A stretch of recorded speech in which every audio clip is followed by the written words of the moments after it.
Bienvenue au match d'aujourd'hui entre le Sénégal et le Botswana au Grand Stade de Tanger, ce mardi 23 décembre 2025.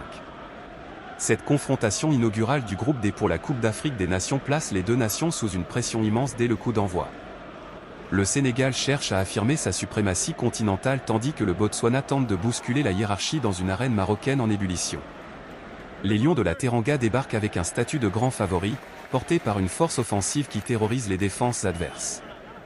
Pape Thiaw aligne un groupe solide où Sadio Mané et Kalidou Koulibaly apportent une expérience inestimable, complétée par l'énergie de Lamine Camara au milieu.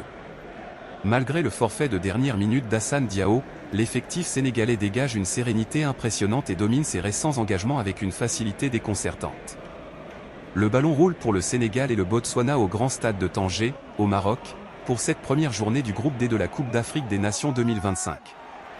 Dès l'entame, les Lions de la Teranga imposent un rythme d'enfer, multipliant les assauts devant le but de Foko qui multiplie les parades. Malgré une pluie battante, la supériorité technique sénégalaise finit par user la défense botswanaise.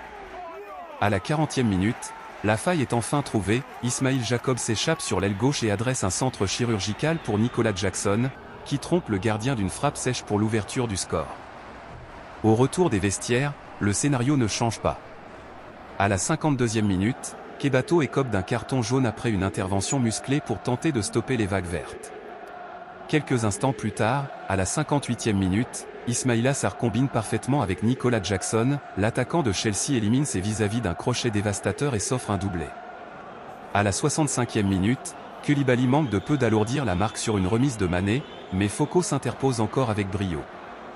Le Botswana tente de réagir avec un double changement tactique, mais Edouard Mendy passe une après-midi tranquille alors que le Sénégal gère sereinement son avance. Le chronomètre tourne et le score reste de 2-0 en faveur du Sénégal, une entrée en matière maîtrisée pour les champions en titre à Tanger.